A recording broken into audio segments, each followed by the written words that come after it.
This is the Foxhole Podcast.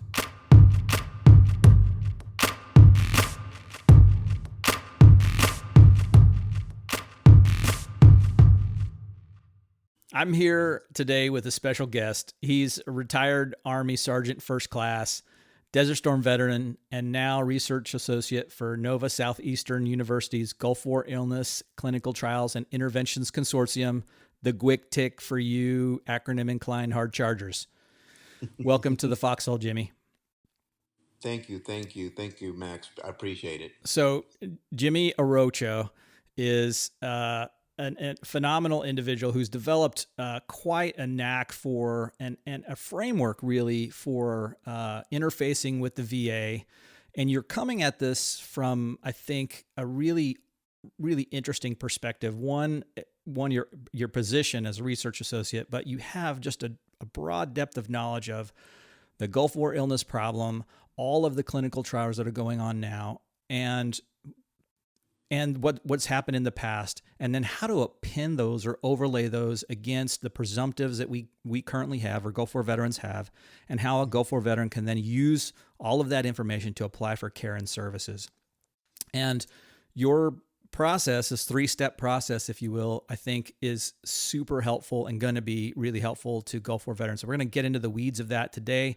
But what I want our listeners to take away now is that in the future, we're going to have several other shorter podcast vignettes of sorts where you get at each of these steps for them to take and help build on, the previous steps so they can go about getting care and services they need. So to set the context for what we're going to talk about today, I want to read something that you wrote that really kind of struck a positive chord with me, right? And here it is. After 30 years of living with chronic fatigue syndrome, IBS, and fibromyalgia, a Gulf War veteran is not interested in anything but for the Department of Veterans Affairs to make good on their promise. We signed up to bear arms in defense of America. The failure of the VA to respond to this promise is why we encounter so many angry Gulf War veterans. And I'd add to that, that's probably why some Gulf War veterans hurt themselves in the parking lots of VA hospitals and VA facilities. So what did that statement mean to you at the time that you were writing it or thinking about that? Oh, great launch, Max. That is a great launch.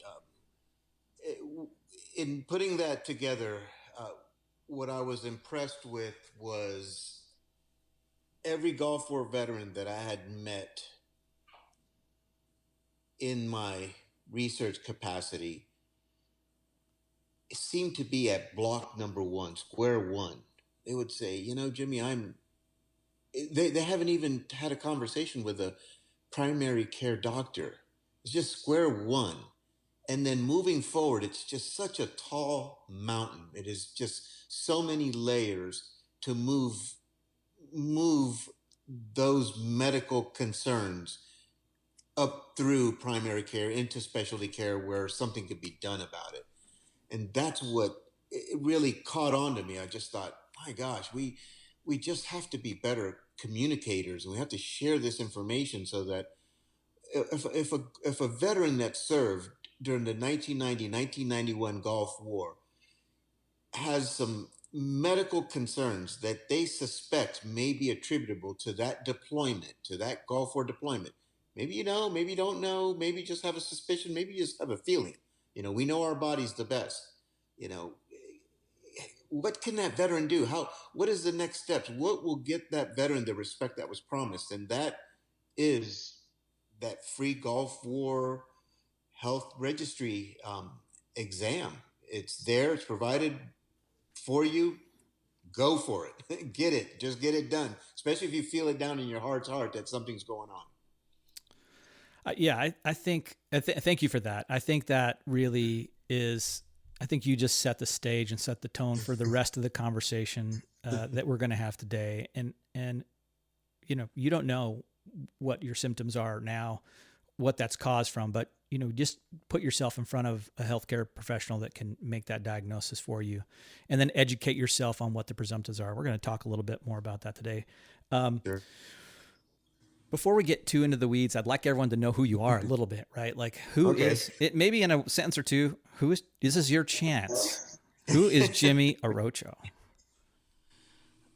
I am a person of persons. So as a retiree, I'm a soldier sergeant is what I am, and I still am that. I'm a soldier for life. And with that said, I'd really like to go back to some of your guests. Go back to Chris, Johnny, Margarita, Sarah, Tom, and Heather. Thank you guys.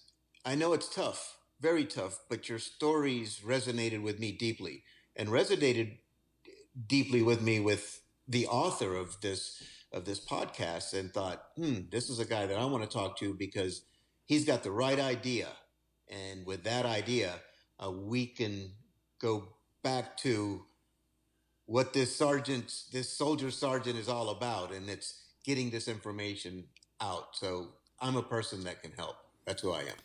Yeah, clearly, from the moment I first talked to you, you are, 100%. You've just transitioned your service from and Yeah. leadership from leading in one avenue into you're just in a different area Yeah. doing the same thing, right? Yeah, exactly. Yes. Yes. So when did you enter the Army? What year was it? I entered the Army in 1975. 1975. I went into the military. Incidentally, by the time I made it to the Gulf War, I'd already been in the military for 16 years, Max. Wow. 16 years. I had trained in every desert in the world. I had already been out to the Sahara. I trained in the Mojave. The Army made it a point to make me kind of a desert soldier. So I already knew what was going on. I already knew the landscape, so to speak. The most powerful tool that I had in the desert was a GPS, because many of you that have been out to that desert, if you have a paper map Yeah. with one contour line going through the middle, you can't do anything with paper. But with a GPS, you can jam. I'm also a ground surveillance systems senior sergeant, so my specialty is 96 Romeo. Comes from the intel world, Fort Huachuca, Arizona, the Army Intelligence Center and School, and we do ground surveillance. We have ground surveillance radars, short range and long range radars, and REMBAS, which is remotely monitored battlefield sensor system, which is a system of infrared, thermal, and acoustic sensing. So you imagine these sensors in the ground. They're like ears in the ground, in the dirt, in the sand. And we deployed these strategically to help us pin down enemy movement. Yeah. I didn't understand this from talking to you previously, that Yeah. by the time Desert Storm happened, you're pretty long in the tooth in terms of Yes. your seniority. Yes. What was your rank when you got to Desert Storm? Do you remember what you were then? Yeah, I was a staff sergeant. I was a senior staff sergeant with promotable staff sergeant with a squad of intel guys. So we know that in the support world, we don't kind of line up directly with combat arms in personnel. Give you an idea ratio. I was in support of a brigade. My squad supported a brigade. So you think about these ratios: a ratio of 18 MI ground surveillance professionals supporting about 25,000 service members in a brigade. So it gives you a ratio. So we're always, that brigade commander moves us to the front of his units that are in contact or to be in contact and engaged. So, very short number of folks to do a very large job. And we do fix the enemy, and we're in that close battle. Yeah. Yeah. That's that's yeah, that's I think quite a process that many of us have not had the privilege of understanding how that part of the intelligence community, intelligence world in the military functions. Do you remember during your time there, was there an event or any, odd thing that happened that you said, well, that was probably when I was exposed? Yeah. Yeah. And Max, I'll tell you, you're highly insightful, and you made me think quite a bit about that too, because there's the group think, which you hear in the media, you hear something, you go, oh, okay, that was probably right, and I attach my story to that, but that's not realistic. that event, that flashbulb memory event for me was the alarms, the chemical alarms going off. And at the time it was talked away. It was like, they're broken, the batteries are no good, this thing's been in warehouses, etc. But those chemical alarms were going off. Mm-hmm. And I believe that was a key moment there for exposure, chemical exposure, a key moment. But and I'm sure that we'll get into this, but I'm a strong believer in following the science. We don't have to guess. We don't have to guess at something event wise to have ourselves treated and for us to pursue benefits. There was a couple other flashbulb memories. The Scuds, the 3 or 4 Scuds that blew up overhead and they were taken out by Patriot batteries. And if you're in artillery, you're awesome, especially air artillery. Yeah, no kidding. You're awesome. If you're a tanker, you're awesome. Yeah. And I'll just sit here all night long. Yeah. If you're a corpsman, you're awesome. Everyone had a really awesome job and duty there. Yes, sir. Yes, sir. Good stuff.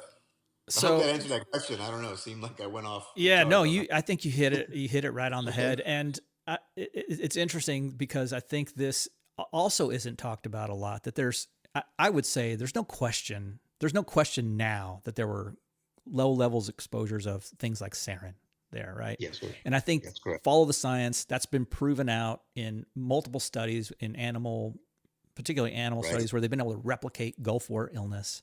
Yes. As it stands. So I want to start kind of moving in that direction, so we can talk about that. I'm going to read you a quote here, and I want you to kind of make a comment on it. It's a quote.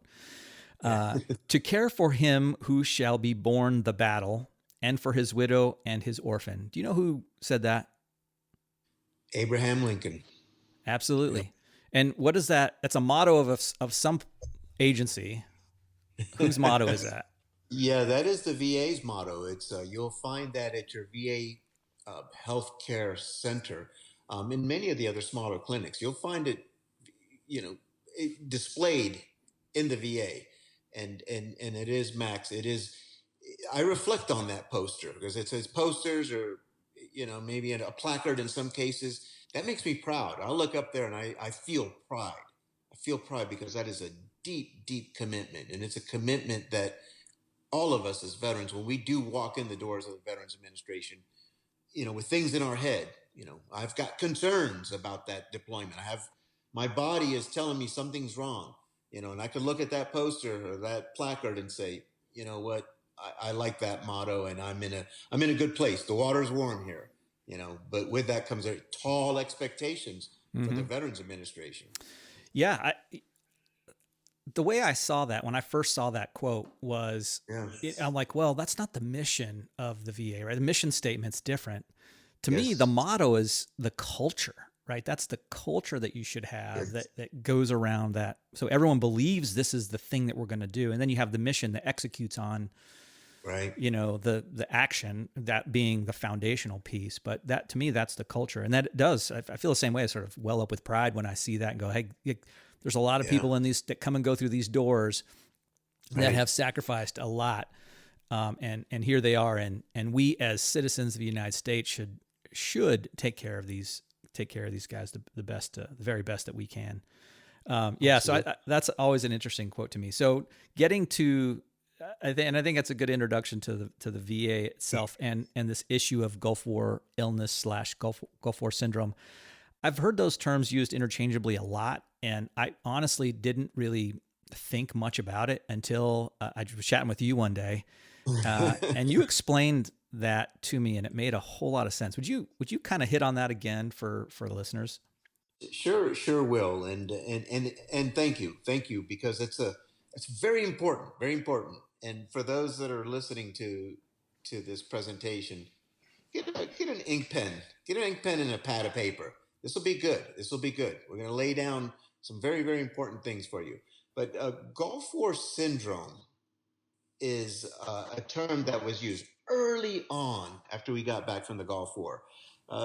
Probably within the first 3 or 4 years, Gulf War syndrome started to get thrown around in not only in the Veterans Administration, but also in the VA hospitals. And it was an indication to more of a mental health challenge. So you may remember, Gulf War veterans may remember when they maybe did walk into the VA with these healthcare concerns. So a veteran may be saying right now, "What's this guy talking about? I walked into the VA that immediately with these complaints." Back then, in the early days, the syndrome was more of a mental health modality. Mm-hmm. And you may recall, as a Gulf War veteran early on, that you were prescribed a multitude of mental health medications, mood medications. You were sent to a psychologist. There was a lot of intervention at the psychological level, and that made a lot of sense at the time, or maybe it made no sense. It depends. I was crystal clear. There was something screwed up in my body, and it wasn't in my mind. But think about it medically. Anything that's going on with your body is transmitted to your body through your brain. So if we say, "Hey, it's all in your head," okay, right, yeah, okay. But Gulf War syndrome was actually, as it grew in the research world, um, it quickly became identified as Gulf War illness, which is something completely different. And immediately after being identified as an illness, the Veterans Administration had to develop presumptive conditions, and the presumptives were you've hit on it, real high level, but they are chronic fatigue syndrome, irritable bowel syndrome, and fibromyalgia syndrome, or any other undiagnosed illnesses that the Veterans Administration determines to be presumed of a Gulf War ill veteran. Does that clear it up a little bit? Yeah, I think that does. And ironically enough, I think that's also that issue of syndrome versus illness. And when early on it being called a syndrome, I think was when we first started to see this rub between veterans and the VA and DOD, when they're saying, "Hey, it's a psychological thing, PTSD and stress all combined together," and you end up with this, and someone's going, "Hey man, I'm really tired. My bowels are a mess. Yeah, this isn't stress. I know what stress is. It's not this." And so I think that kind of started things sideways, and we lost time, right? The research community lost time because no one was picking up the hard research ball and digging into the science, digging into immune system, digging into parasympathetic system, sympathetic system, central nervous system, on understanding that. And so, and you hit on this other issue here of the presumptives, right? I think if every Gulf War veteran I've talked to who's applying for care or services or seeking to have that, this kind of throws a curveball for them because they get the presumptives kind of confused and conflated sometimes with service-connected things like a twisted knee that they had while they were in active duty. Can you talk a little bit more about what the presumptives are? You said them, but maybe what are some of the symptoms that are associated with those? Sure. And if you don't mind, I did take some notes because I want to be very, very accurate with this because what happens when a Gulf War veteran starts to unpackage an understanding of Gulf War illness, there's a lot of pent up anger involved and frustration because that primary care doctor sitting in front of you, like Max suggested, may have no clue. They may just not know. Yeah. I mean, it's always important that we always say a couple things when we talk to healthcare professionals. I am a veteran of the first Gulf War, Desert Shield, Desert Storm. I know it's redundant, but please lay it out because it helps that primary care doctor get their arms around who they're dealing with. And remember, as scientists, those guys on the other side of the table, they're scientists. So if they don't know, it's incumbent upon them to go ask their colleagues and peers, go to their boss and say, "Hey, this veteran just presented himself. He said he was a Gulf War veteran from the first Gulf War, Desert Shield, Desert Storm, 1990, 1991. Why is that unique?" Well, let me break that down to you, buddy. Yeah. Well, first of all, that is a war that had chemical agents rampantly out on the battlefield, and there may be something about that. So yes, you should be paying attention to that doctor, and that's a CMP doctor gets educated on that. primary care team nurses, and even specialty care doctors and nurses also are being educated on that. But let me just unpackage that just a tiny bit, the whole chronic fatigue syndrome. Chronic fatigue syndrome is strongly characterized as um, unrefreshed rest. So you get full night's rest, you wake up, you're still tired, you take off on your day, you're lethargic, you're falling asleep, you're not able to refresh. That's a huge indicator that something's going on with you in the chronic fatigue area. Irritable bowel is wide open. It's anything to do, any functional gastrointestinal problem. It could be just gas, bloating, pain. It has Constipation, to do diarrhea, either of those fit constipation, into diarrhea. severe. Yep. Yeah.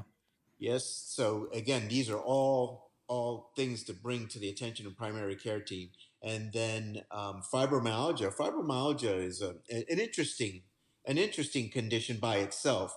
Uh, a couple of things with fibromyalgia very important. Fibromyalgia. If you go walk into a civilian doctor's office and you complain about fibromyalgia, they may be talking about uh, more pain with like arthritic type pain in muscles and joints.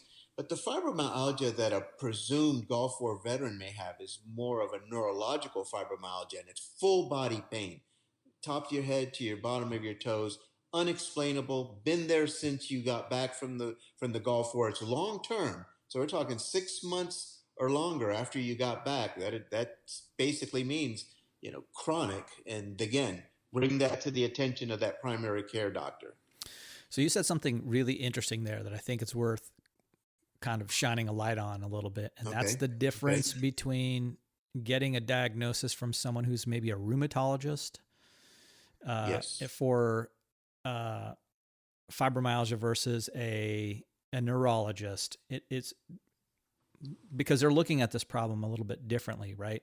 Right. So someone who's maybe getting care out in the community outside the VA, in your opinion, only, is there one place that's better than another to go to seek out a diagnosis for fibromyalgia? Max, that is awesome. That's a great question. That's a conversation I've had with many principal investigators at very high levels of these research organizations, especially the one at Nova Southeastern University. That civilian rheumatologist, so rheumatological type approach to the problem is going to be very differentiated, very different than what a Gulf War illness veteran may be dealing with. Now, a veteran may say, "Oh, wait a minute, Jimmy, I'm 1991, I was 50. So now, you're much older today and you may have a traditional fibromyalgia event, but it shouldn't be along the severity of a person that's maybe 80 or 90 years old." That's kind of an alarm saying, "Oh, wait a minute. How could it be that far developed? Maybe it's not rheumatological and maybe it's more of a neurological question." It is important. It is crucial that we as Gulf War veterans, because this is our system. The system that we're into is a system for the Veterans Benefits, or the Veterans Administration is VHA, Veterans Health Administration, and then VBA, Veterans Benefits Administration. Should you be expecting a trajectory that one takes care of you medically, and then on the backside addresses some of the hardships you may be dealing with by applying for medical benefits, that just defines why you should go to a VA, to a VA hospital, to a VA doctor to have your complaints looked at. It's that system that is going to take you through a set of steps. It's very important also that VA doctor is using a VA filter, so to speak, to look at that fibromyalgia, because it may be neurological. And if it is neurological, then we're starting to approach more of the definition to a presumptive. I see. Yeah, no, I think that's a really good summation. And I Thank you. I found it interesting when I first started looking at some of this, that fibromyalgia in particular, it's primarily affects, at least what I've read, affects women except in this Gulf Yes, War community, right? There's a lot of men that's that correct. have That's fibromyalgia, correct. but the etiology seems different, where it's more neurologically focused than maybe rheumatological, if you will. And so I think it's, to your point, it's important to be seen at a VA facility where you can couch the context of your Yes. symptoms inside Gulf War experiences from there. All right, Yes, so sir. I think we've hit on those kind of top three big ones. Yeah. The one that always is confusing, I think, to Gulf War veterans when I chat with them is this Yes. other, right? This undiagnosed illness and Yeah. what Yeah. that means. And I think here's the challenges I've heard, and maybe you could kind of help guide the what's real and what's kind of perceived. But some of the Sure. challenges I've heard with that is a doctor isn't necessarily always in the business of saying I don't know.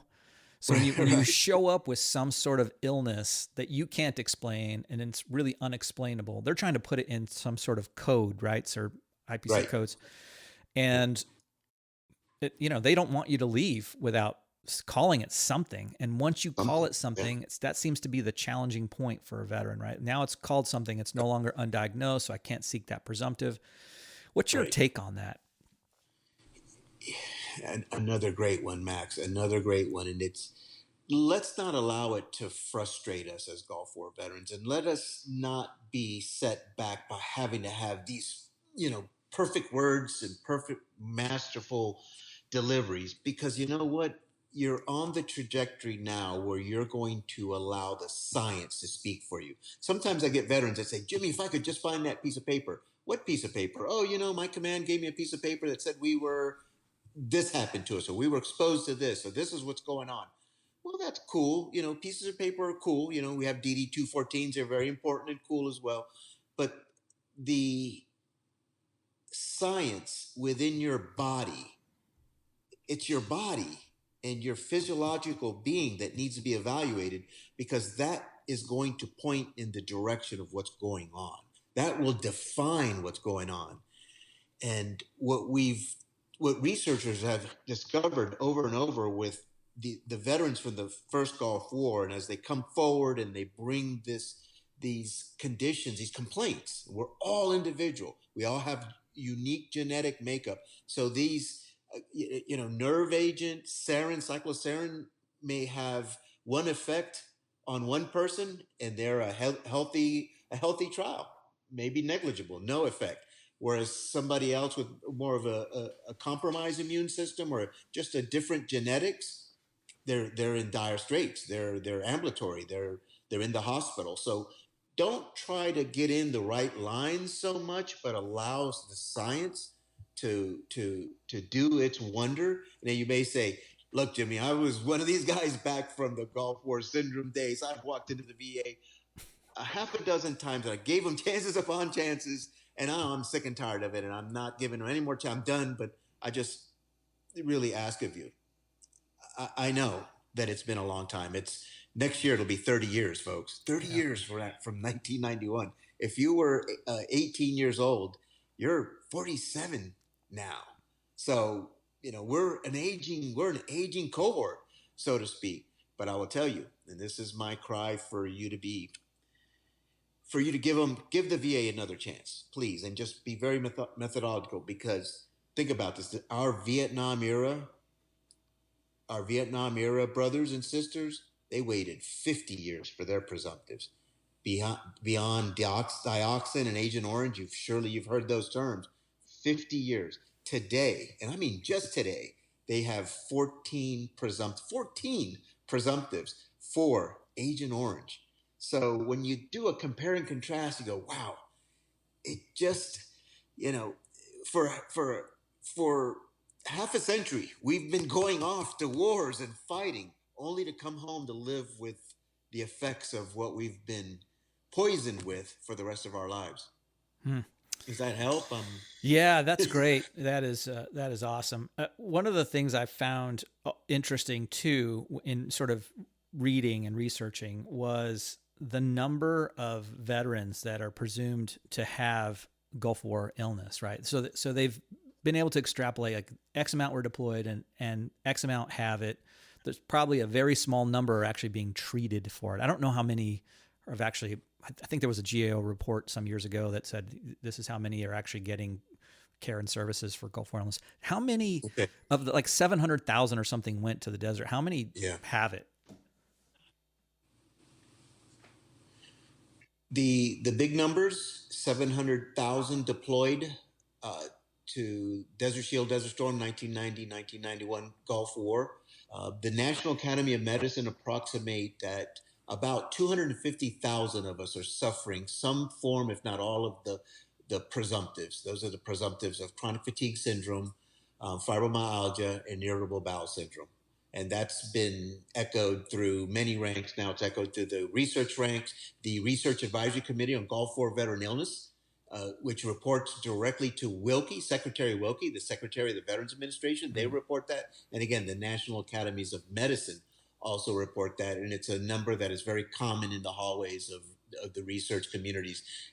My challenge is when you look at the reciprocal number of Gulf War veterans that may be making themselves participating in Gulf War research, those numbers don't jive, which give me a feeling that there's a lot of Gulf War veterans walking around right now that are ill and have no earthly clue that what they're experiencing may be attributable to that service in the Gulf War, may be attributable. You're only going to know if you go in, get that Gulf War health registry exam, go in and bring attention to this.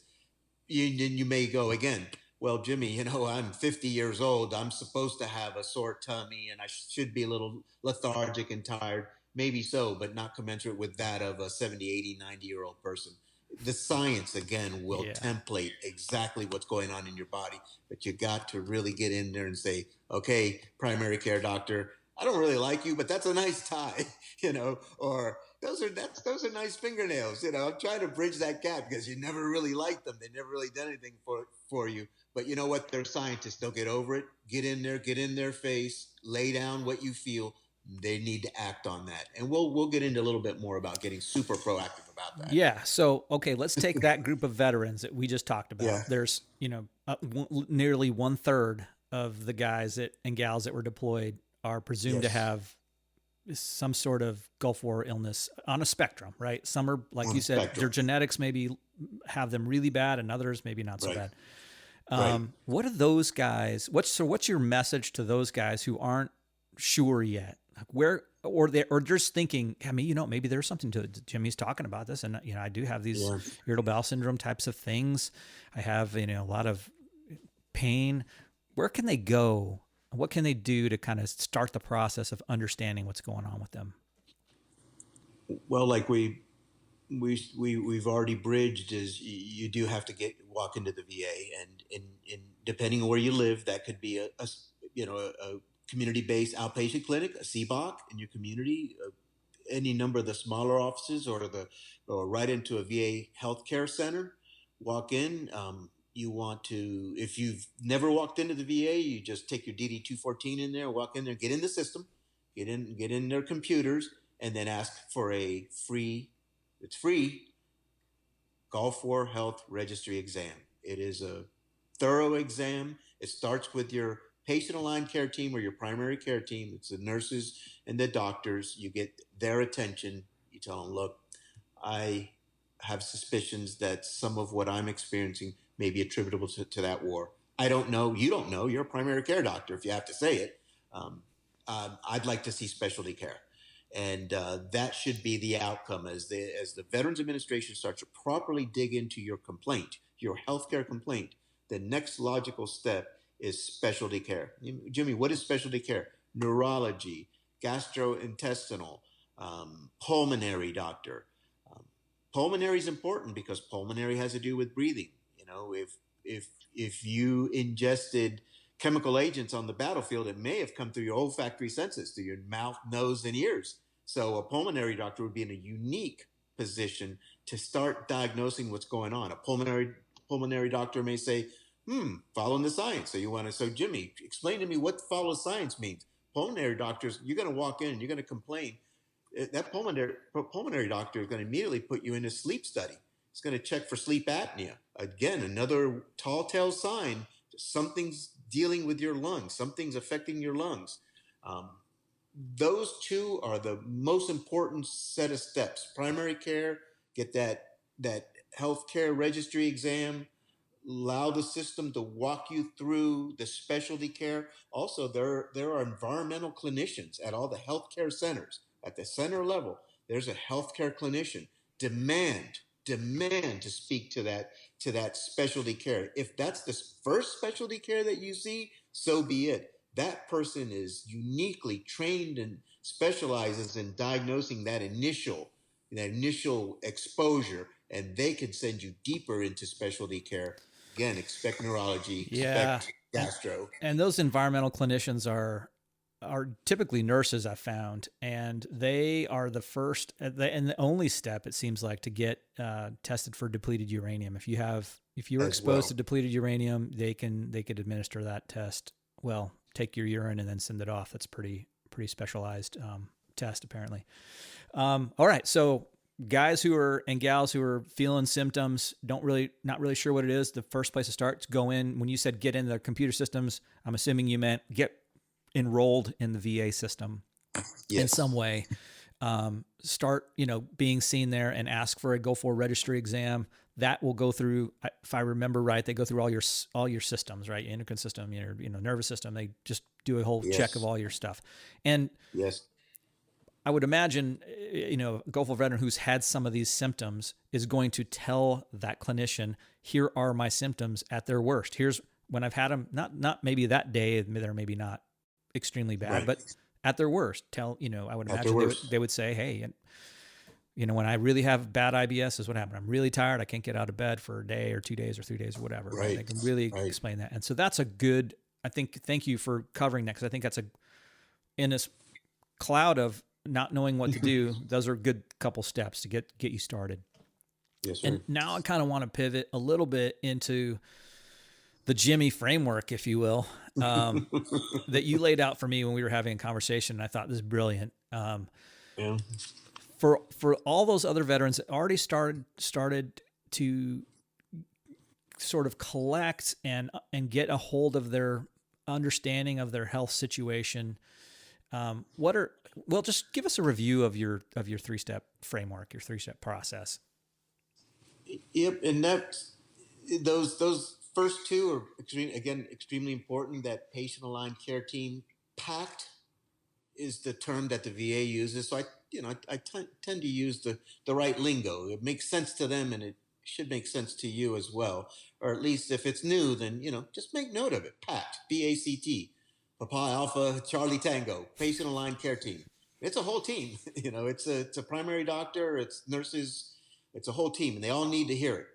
I'm a Gulf War veteran from the first Gulf War, Desert Shield, Desert Storm, 1990, 1991.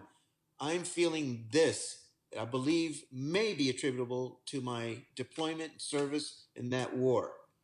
Very, very important that you just get that communicated, because, again, these are deaf ears. Sometimes they're not really paying attention, etc. Secondary, get that specialty care referral. Only that primary care doctor can do that. They have to push the button.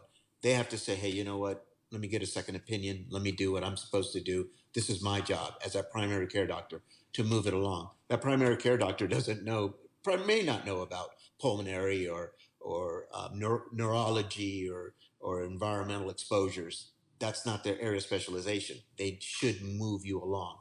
The third step, and it is just a 1, 2, 3, so you don't have to run off the end of the paper with this. The third one is think about doubling back, pay it forward. And once you're established, I really like to see veterans established in the first two initially. Think about research. Think about coming back to us. And Jimmy, why should I give a darn about research? Well, one, you're going to learn a whole lot more about your body and what's going on. They're really good. The researchers, the research nurses, the people that you will meet in that world are going to start walking you through. This is what we know. This is what we're taking you through. This is what we're finding. And they're going to look at you and go, does that help? Well, yes, it does. I really want to know what's going on with me. And also, I'm about to submit some claims, some compensation and pay claims for what I've just learned about with this Gulf War stuff. I'm thinking about Abraham Lincoln's motto, and I'm going, these are hardships that I experience and I need to be taken care of. I may have not been working for a while or years or a long, long time. And I have a wife and kids and responsibilities just the same. So I'm going to be preparing some e-benefits claims, so this helps me. Also, would you mind sending all of this research data to my VA medical records? Yes, a release of records. You just check a box, sign, and date, and it gets plowed right into your VA records. Also, keep in mind that a lot of our research, we actually do at VA clinical sites, like the risk centers, the War-Related Illness and Injury Study Centers, Palo Alto, California, um, uh, Washington, D.C., and New Jersey are 3 risk centers. If you're in there and you're being evaluated for a Gulf War illness, just check that box and say, I want the results of all of my labs and everything to be put into my VA medical records. Thank you. Thank you. No problem. Just get that done, because all that is more evidence. It's more structure to your complaint. Remember, your complaint may have started with, Doctor, I have a sore tummy. What'd you have for dinner last night? I had a chalupa, sure as get up. I had Mexican. Quit eating Mexican. Is that all? Thank you, Jimmy. Okay, you're dismissed. Go home.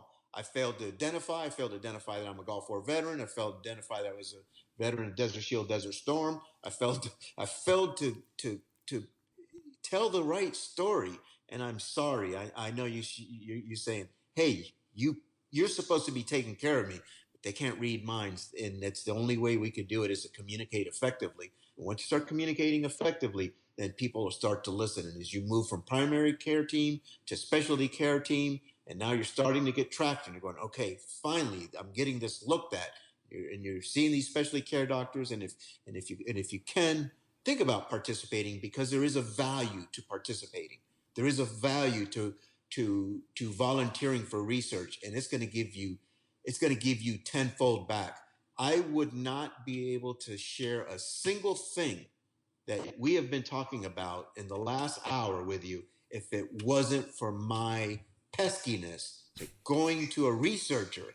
The researcher that I went to, I was going to be perfectly honest, I was going to go in there and chew her out. It's a researcher in Miami. I live in Orlando. And I found out that she was a Gulf War illness researcher. I was going to go down there and chew her out. Really, I was going to give her a piece of my mind. And what I learned was a kind, caring, compassionate doctor that understood exactly what was going on with me. She looked at me and told me exactly what was going on with no uncertain terms. Dr. Klimas, Dr. Nancy Klimas. You're sure you've heard the name? Absolutely. If not, I'll help you with that. Yeah, But if you're a Gulf War veteran and you don't know who Nancy Klimas is, you need to educate yourself. Just Google her name. She's all over the place. She Yep. is, there's 3 or 4 of these researchers out there. She's probably top of that list of people who've been researching Gulf War illness for 28, 9, 30 years. And they have a breadth of knowledge. And these are the guys that really help get the presumptives rolling in the right direction and have done the research to support those presumptives. Yes. And I would agree with you 100% about the research. I heard last year I was talking to a Gulf War veteran, and he told me that he had struggled at the VA a few times, getting traction, just not knowing how to communicate to the VA what he was experiencing. Right. But his private primary care physician happened to have been a VA doctor at one point, and she recommended to him, hey, listen, you need to get involved in some research studies, because this is tip of the spear what's going on, right? Those are the people that are doing clinical trials. Those are people just trying to develop biomarkers of what's going on with you, and that information will help you drive care and services for yourself.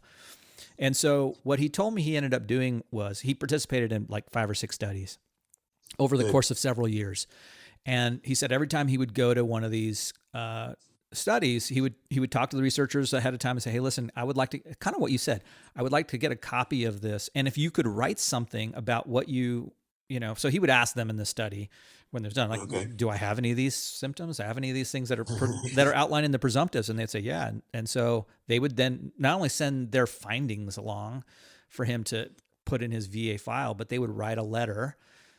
Yes. And that was a sort of their thank you for participating in the study, right? Like, Yeah. yeah, you were here. We saw cognitive decline in this area. We saw, an Yeah. abnormal functional MRI, whatever Yeah. they happened to see. And he used those things. Now you have, and you said a lot of these studies are done with VA money, DOD money. So these aren't just, it's not like something that happened behind Walmart. So you can take that data and apply it to your claim, right? And that Right. adds gravity. It adds veracity to what you're asking for care and services for. So I think that's a tremendous.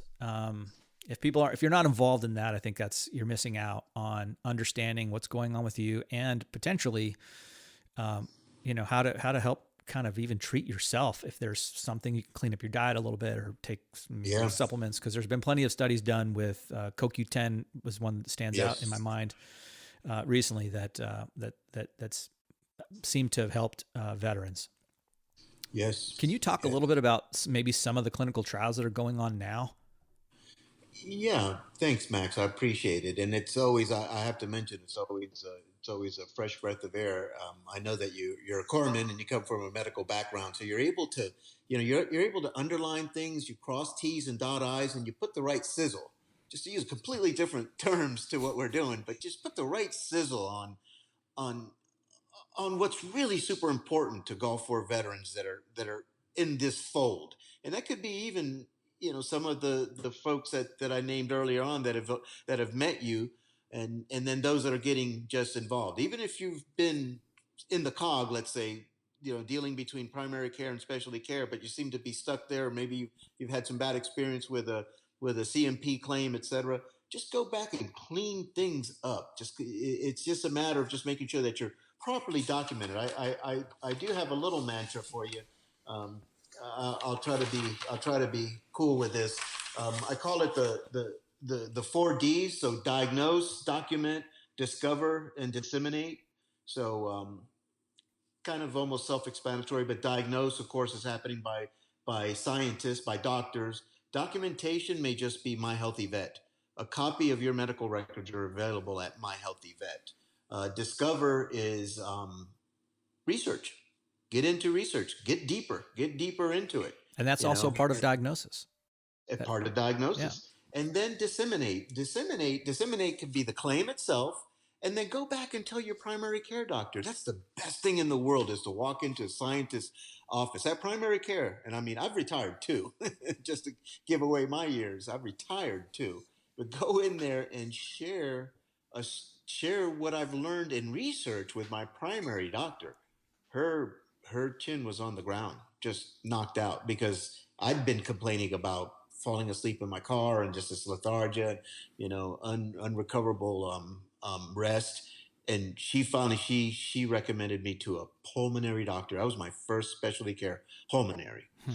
But the research that's going on now, there's over 345, last time I looked at clinicaltrials.gov, there's over 345 Gulf War illness research trials and studies ongoing right now. And by the way, like Max said, these are funded, grant funded, congressionally directed medical research program. That's the Department of Defense, folks. The DOD themselves, they must have saw Abraham Lincoln's motto, because they said, we got to take care of these folks. Hey, will you, Yeah. I think, I don't want to let this go. I don't mean to Yes, interrupt you, sir. but there's something here I think that's really important to explain. And that's when you said DOD funded, and I said it earlier.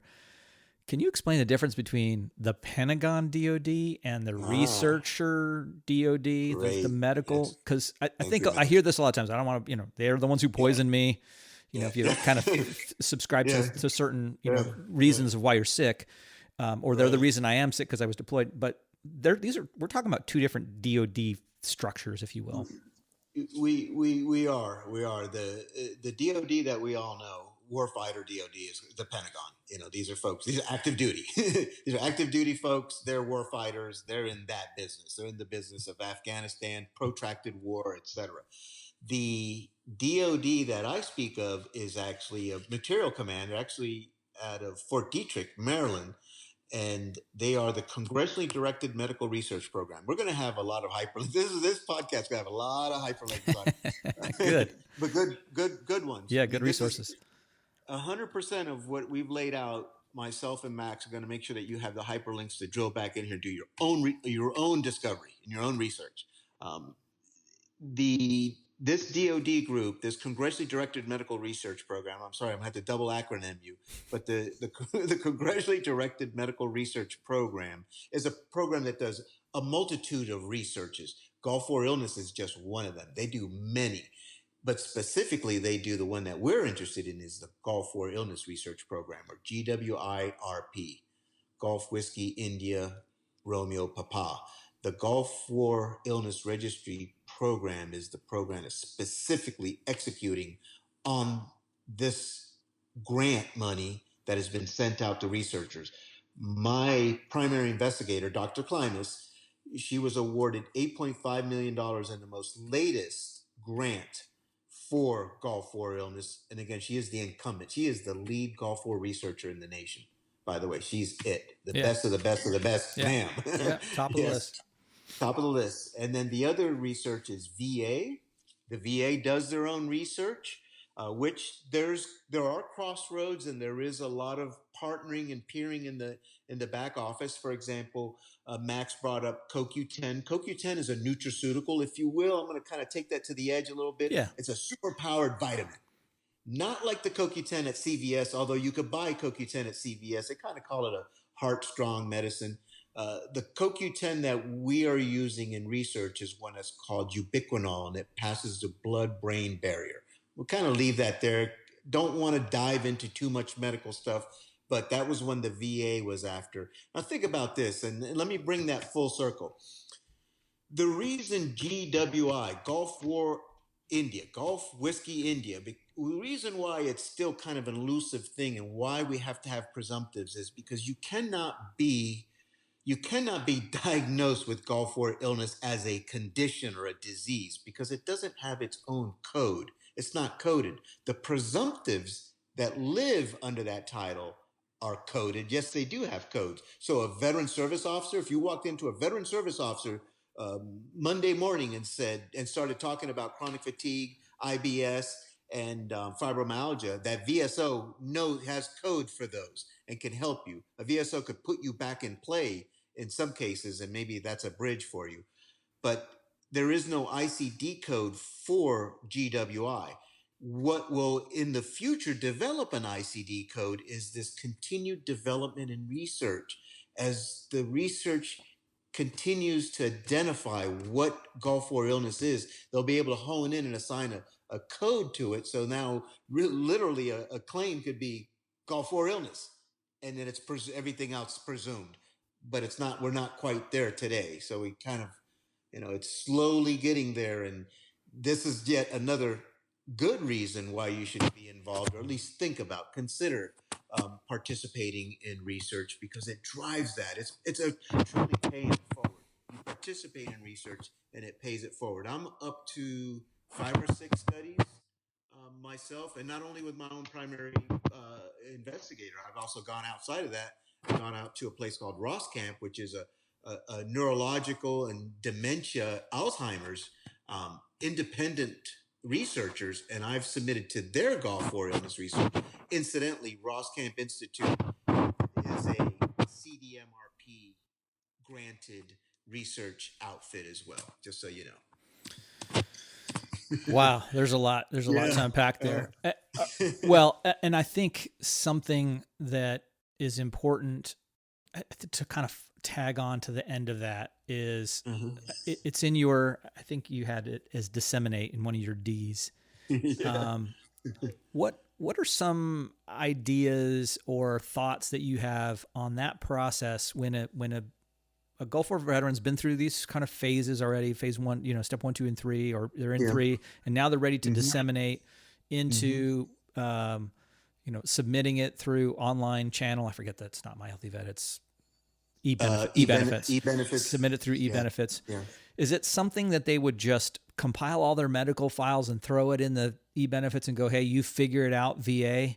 Or should they be doing, if they're doing it on their own, or is that something that a VSO will do, or should they hire an attorney? Or, I offer that because in my experiences in talking with some veterans, sometimes people what I've heard is when they're successful in this process, they usually craft a logical linear story. I started getting sick this time. I then went and was seen. I was diagnosed for this thing. I was treated for this thing, for that same thing for 2 years, and I have it this bad. Then the folks that don't seem to be as successful are the ones that just submit all their paperwork without sort of crafting a story, if you will. Right. And anyway, I don't know if you have any suggestions related to that.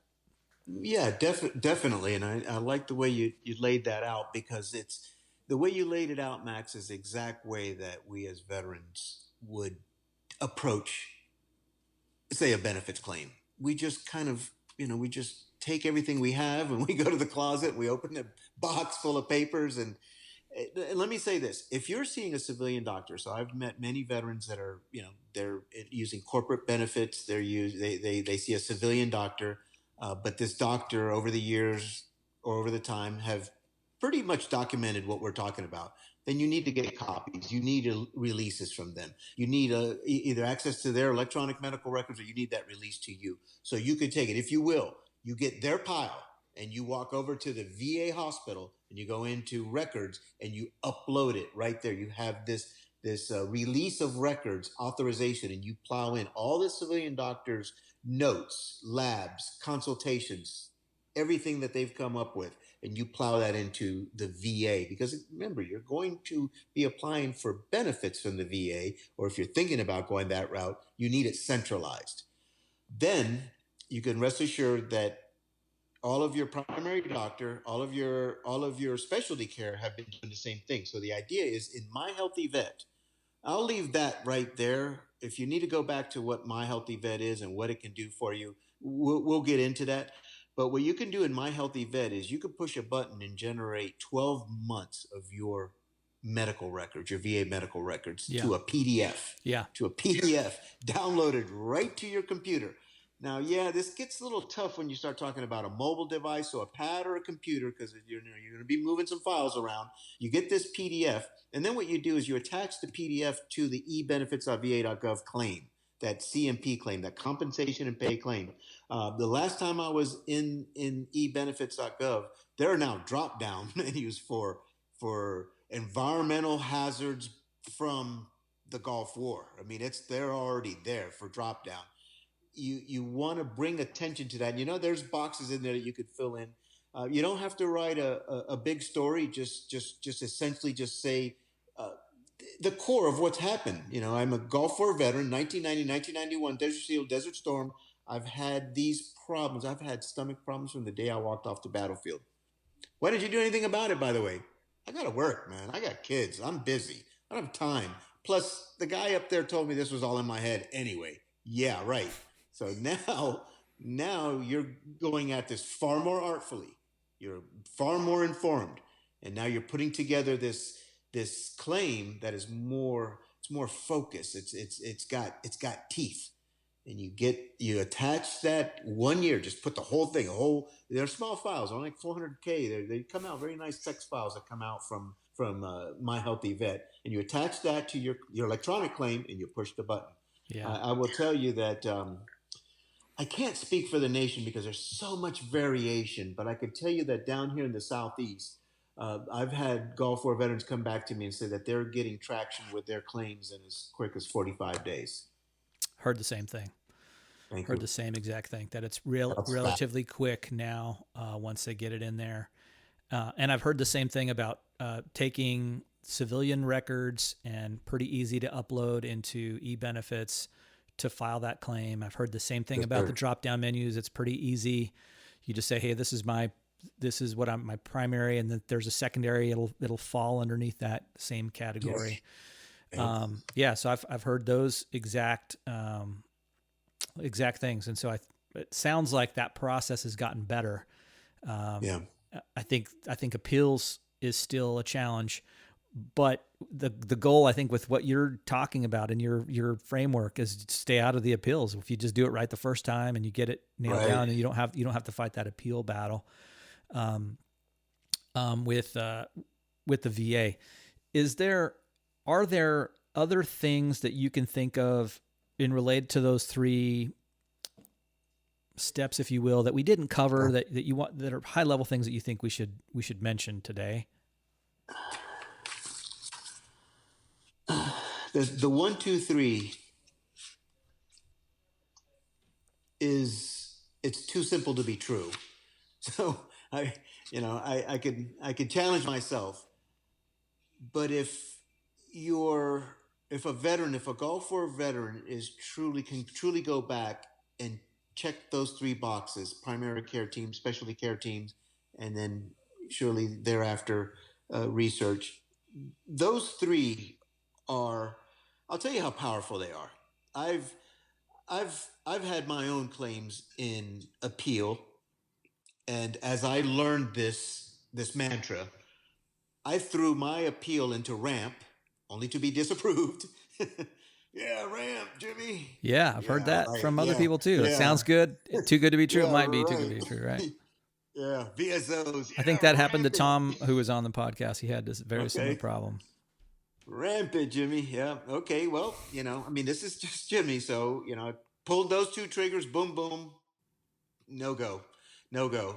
But then regrouped, just got my unified self together, and just clearly just went back through the 1, 2, 3. And that was about the time that I was digging deeper into. When I ramped, it was when I was digging deeper into the research, just going deeper and deeper, honing in exactly what's going on in my body, and then just being able to understand it and have the confidence where I could then say, okay, I've now seen three specialty care doctors that have been plowing their results and their consultations into my records. I now feel very confident that they best understand who I am. And I've just pushed that button one more time, and it turned around. I'm not 100% service connected for Gulf War illness, but I will say that I'm a majority of my service connection is for Gulf War illness. But then if I tell you what the other ones are, asthma, again, respiratory based. I Mm. mean, come on. For a pulmonary doctor, they're pulling that data together. If you're asthmatic and you've been asthmatic since you got out of the military, and there's no real explanation for it, I have none. I'm a South Floridian. I've nothing. I haven't been around paints or anything like that. Put in the right hands of a scientist. They're going, okay, well, we're going to presume that has to do with respiratory. We're going to assume that that's contributing to your chronic fatigue. So there again, and let's Yeah. just hit.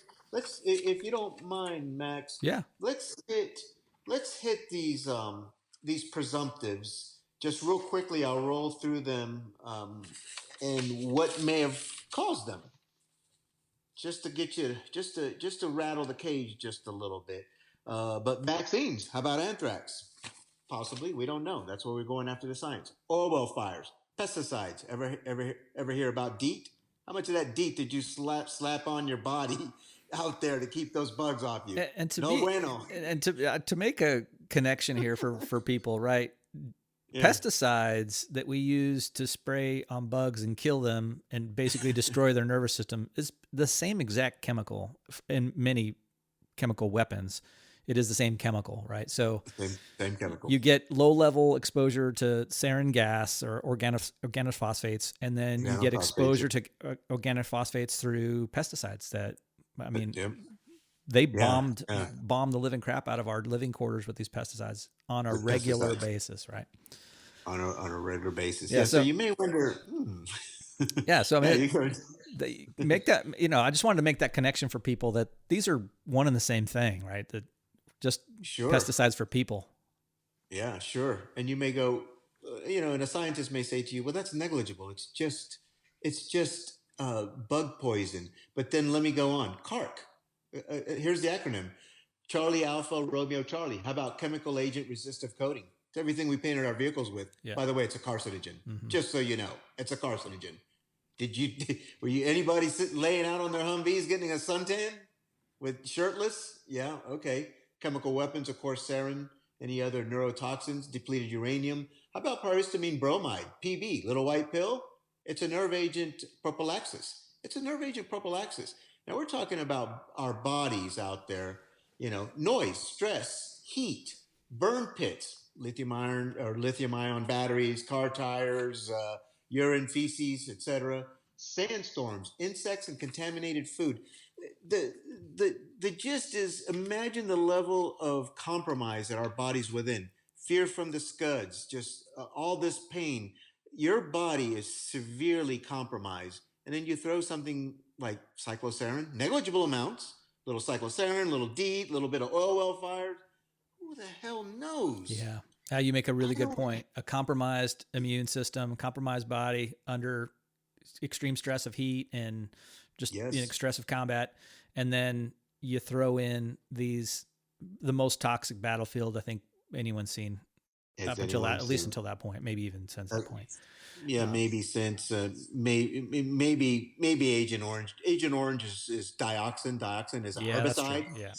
Herbicides. What's a herbicide, Jimmy? Well, herbicides kill plants. By the way, in the biological world, a plant is a living thing. They just replicate in 4 cells. They're living. We sprayed dioxin on the jungle canopy in Vietnam to open the canopy so we could see the enemy moving down below. But guess who else is on those trails down there below chasing that enemy? Mm-hmm. Boom. No bueno. No bueno. No bueno. No bueno. So yes, you owe it to yourself as a Gulf War veteran. You owe it to yourself. You owe it to your family. And you owe it to the system that promised to take care of you. Think about that, Abraham Lincoln. Think about that motto. It's a system that is put in place to take care of us. Also, remember, one of the things that I put in my notes to you is, our youth, our young men and women today that look to join the military, look to us, look to veterans. They could seek us out. They know. I wear my hat. I got my tag on my car. Sir, excuse me, are you a veteran? Yes, I am. What's your experience? Why do you ask? Well, I'm thinking about going in the military. Which, they're going to suit up and they're going to be in that desert. You go to the military today, you join the army today. Afghanistan, it may be a reality. Those young men and women, and they're courageous. They're there. They're ready to raise that right arm, bare arms in defense of our nation. They're there. They want to see that we're taken care of. They want to see that. I don't tell them that I've had a tough time with the VA and it's taken me many, many years to mitigate my Gulf War illness. But just think about where you sit. Think about you owe it to yourself. Think about the big picture. Think about other veterans. I will tell you, I have met Gulf War era veterans. I have met Gulf War era veterans at the end of 2019 that never stepped foot into the VA and had no idea what was going on with their body, but they were ill. And their mothers and their fathers have reached out to me, and it's a big responsibility, a big burden to get somebody like that shaped up, get them a VA card, and get their butt going.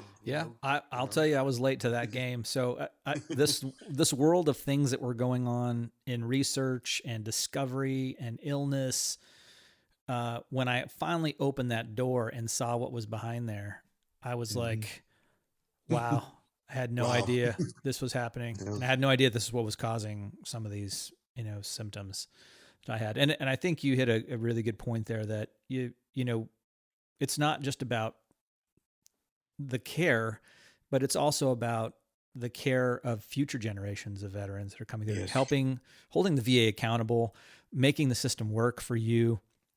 That paves the way for everyone else. And it really sets the stage too for as we get older, for your family to get you to a place where you can get care. I mean, we're ambulatory now at, 50 and 60, but maybe, by 70 or 80, it may be a little bit different story, right? Yes, sir. God willing, I make it to 80. You kidding me? Yeah. So Jimmy, we're going to dive into these other 3 these three topics in future episodes and to really Yes. get at some finite steps people can take. But I want to sort of Yes. start to close out here as we're running into our hour time period. But Uh-huh. I have two questions. Really, it's three questions that I want to ask you that are Yes, really sir. they're probably some of the most critical questions I think I can ask guests when they come on here. So, Hmm. question number one: did you ever burn shitters? Burn the shitter or Yeah, shit? the shitters. You know, the That's shitter okay. detail. Yeah. Totally, Well, what was totally, that like? totally. Burning turds is interesting because I really didn't give it much thought on the jet ride over there. I think I had a pocket full of Snickers and a couple cans of Pepsi, and just was loving this great plane ride, for a bunch of hours. But burning turds is pretty interesting because we had engineers, combat engineers with us, and what they did, they were craftsmen. They were master craftsmen. Uh, they created stalls, and they took 50-gallon drums and they cut them in half with their torches. And then once we had a half of a drum, we just we filled them with feces, and then once every 24 hours, we had a detail that went down there, and we poured a combination of MoGas, diesel, JP4, any contaminated fuel, of course, we'd put in there, and some brave soul would light a match. It wouldn't explode, but it would flame up. And Yeah. then, of course, we used a stick or whatever we could find. It had to be stirred because it won't burn to the Oh bottom. yeah. No, you have to stir it. That's the That's we want to burn it dry, and yeah. then you're sitting there. I mean, that's everybody did it. That wasn't above anybody where I was. And the more you moved forward, the more you found lieutenants and captains and sergeants out there burning turds, because we can generate them pretty quickly. So we Yeah. No, that's need them burnt. you said it. It's a daily event and multiple 50 Yeah, gallon, half 50-gallon drums. yeah. I always find it interesting to hear about the stirring component, which is absolutely necessary because nothing will happen if you Yeah, don't do that. It'll just right. be a pile of turds left. And the fuel, right? Margarita. I don't even remember what it was he poured in there. It was just diesel, right? Diesel. And she had a whole bunch of, these MoGas, and it was Yeah. clearly far more technical than I ever Yeah. remembered. But I think I joked with her that, as it got colder there, that detail became a little more, doable for people because it was cold and people could gather Let's around go. that, and get their hands warm. Yep. All right. My last two Yep. questions for you are also critical questions. Yeah. Your favorite MRE and your least favorite MRE.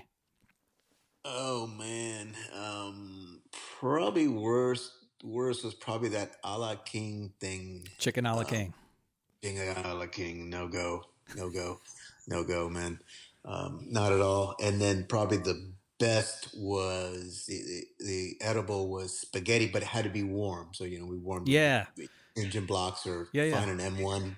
Find a tank. That was the best. Yeah. If it Put on the wasn't back warm, it's grill of a sort tank. of coagulated It's grease it's yeah texture to it, right? you You can't so put you that had down. the beef patty and the pork patty, the old MREs, which I enjoyed those as well.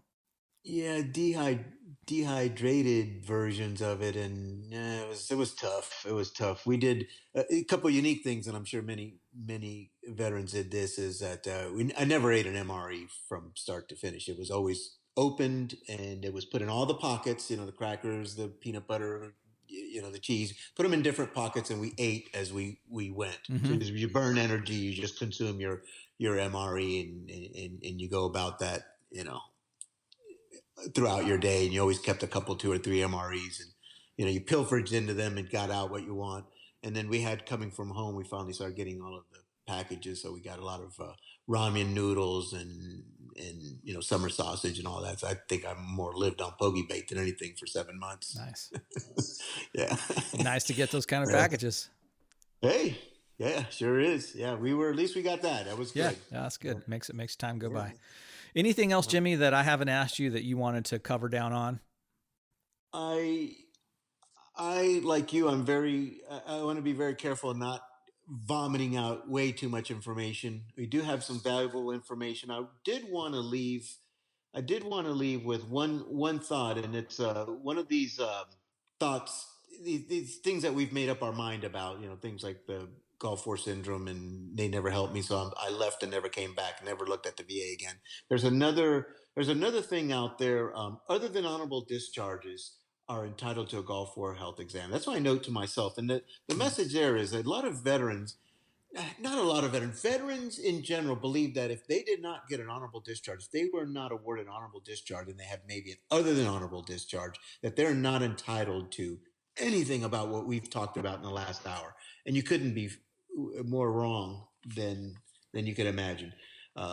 If it hasn't been 15 years, you can actually go back and maybe correct your record, your 201 file or your personnel file. But my key message there, and I think we'll get deeper into that in subsequent podcasts, I believe, because it is a little bit drawn out. But just know that if you have healthcare concerns, again, that you suspect are attributable to your deployment, Desert Shield, Desert Storm, 1990, 1991, go to the VA and demand that Gulf War Health Registry exam. You're still entitled to it, even if you have an other than honorable discharge. Even if you have an other than honorable discharge. And get that going now. And what we can do is in subsequent podcasts, I can help you with looking at what happened.